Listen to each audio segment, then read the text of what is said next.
आइए बच्चों, फिर से आपका स्वागत है बायोलॉजी बाय संजय गौर के चैनल पे। आप सभी को पता है यूट्यूब पर बायोलॉजी बाय संजय गौर के नाम से यूट्यूब चैनल है हमारा, ठीक है ना। उस पर जाइए, क्लास फर्स्ट ईयर की, क्लास 12th की, क्लास 10th की सारे वीडियोज़ आपको उसके ऊपर मिलेंगे और अच्छे से उस पर जाकर आप लोग पढ़ाई करें। जो भी टॉपिक में कोई भी प्रॉब्लम आपको आ रहा है तो आप कमेंट्स करिए और मुझे बताइए, ठीक है ना। तो आज अभी तक जो हमारा टॉपिक चल रहा है वो हमारा चल रहा है सेल के बारे में। सेल के भाग कौन कौन से होते हैं। तो इससे पहले जो मैंने वीडियो बनाई थी उस वीडियो में हमने आपको बताया था स्ट्रक्चर ऑफ न्यूक्लियस, अर्थात बेटे केंद्रक की संरचना मैंने पढ़ाई थी। आज उसी सेल्स के जो भाग के बारे में अगला जो भाग है वो है आपका माइटोकॉन्ड्रिया। कोशिका का पावर हाउस कहते हैं, ठीक है ना। माइटोकॉन्ड्रिया को कोशिका का विद्युत गृह कहते हैं, माइटोकॉन्ड्रिया को, ठीक है ना। तो इसके बारे में आज हम लोग अच्छे से पढ़ेंगे और अच्छे से जानकारी लेंगे क्या होता है माइटोकॉन्ड्रिया और ये कहाँ कहाँ पर पाया जाता है। तो बेटे चैनल शुरू करने से पहले, ये वीडियो शुरू करने से पहले आप सबसे पहले एक काम करिए, कॉपी और पेन ले लीजिए। जितना भी टॉपिक मैं समझाता जाऊँ आपको नोट करना है। ये गलती नहीं करना है कि बिना कॉपी के आप बैठ जाएँ, ठीक है ना।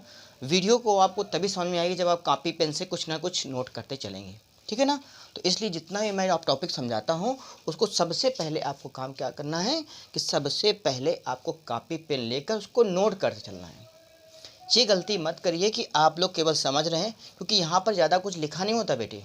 मैं आपको चित्र बनाकर सब समझाता हूँ, आपको इसकी एक नोट्स बनाना है, अच्छे से एक नोट्स बनाना है और फिर उसके बाद उसको आपको तैयार करना है, ठीक है। तो चलिए, मेरी बात समझ में आप लोग को आ रही होगी।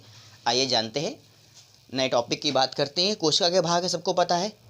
पार्ट 3 में आप जाएंगे तो कोशिका के भाग में मैंने केंद्रक पढ़ाया है, ये पार्ट 4 है, ठीक है ना। आज हम लोग माइटोकॉन्ड्रिया के बारे में जानकारी लेते हैं, ठीक है। आइए आपको बता दो, माइटोकॉन्ड्रिया की जो खोज की थी वो वैज्ञानिक कोलिकर ने की थी। सबसे पहले वैज्ञानिक माइटोकॉन्ड्रिया की खोज वैज्ञानिक कोलिकर ने सन 1850 में 1850 में कीटों की रेखी पेशी पर किसकी खोज की गई थी? माइटोकॉन्ड्रिया की खोज की गई थी।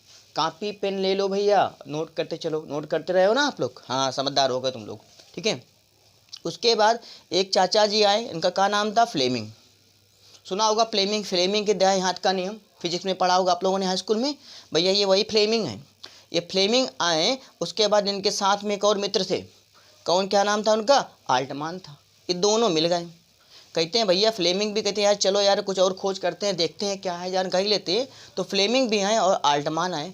आल्टमान जब इनके पास आए, कोलिकर के पास, तो कहते हैं कोलिकर भैया क्या खोजे हो? तो कहते अरे यार ये कीटों के ऊपर कुछ ऐसी रचना दिख रही है तो हमें यार कुछ समझ में नहीं आ रही क्या है यार है। तो आल्टमान और फ्लेमिंग भैया आए तो कहते भैया इसको यार बायोप्लास्ट का नाम देंगे हम। क्या नाम देंगे? बायोप्लास्ट का नाम। कुल मिलाकर कहने का मतलब ये है, नोट कर रहे हो ना बेटा, कुल मिलाकर कहने का मतलब ये, वैज्ञानिक फ्लेमिंग और आल्टमान ने 1894 में बायोप्लास्ट का नाम दिया, यानी माइटोकॉन्ड्रिया को बायोप्लास्ट का नाम दे दिया। फिर सुनो, एक और आए, ठीक है ना। इनको भी सुकून नहीं था, ये भी आए, कहते भैया हम भी कुछ करना चाहते हैं। तो हमने ठीक है भैया आ जाओ, बायो में सब लोग आते चले गए, ठीक है ना। इनका नाम था क्या? सी बेंडा।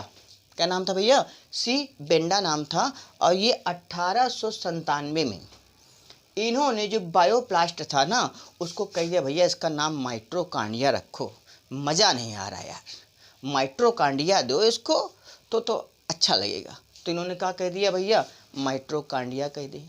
इस प्रकार से कई वैज्ञानिक हो गए, कोलिकर हो गए, आल्टमान हो गए, फ्लेमिंग हो गए और सी बेंडा हो गए। ऐसे वैज्ञानिक आते गए और इनका नाम, इनके कई रूप हो गए माइटोकॉन्ड्रिया, ठीक है। नोट कर रहे हो ना।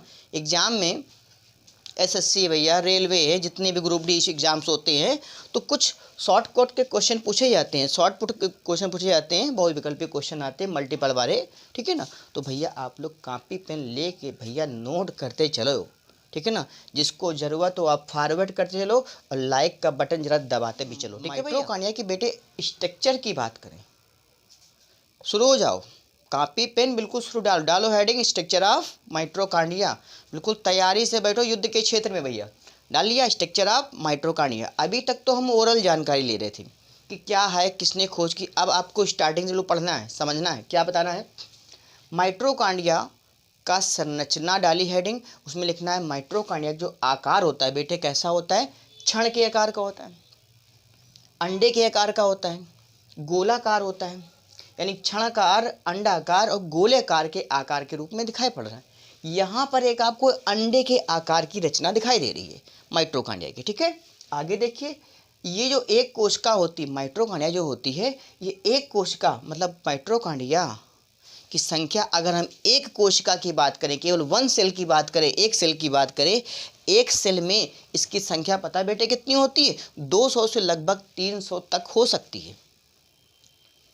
नोट करो भैया, रजिस्टर में नोट करते चलो, याद रखिएगा 200 से कितनी हो सकती है, 300 तक की हो सकती है।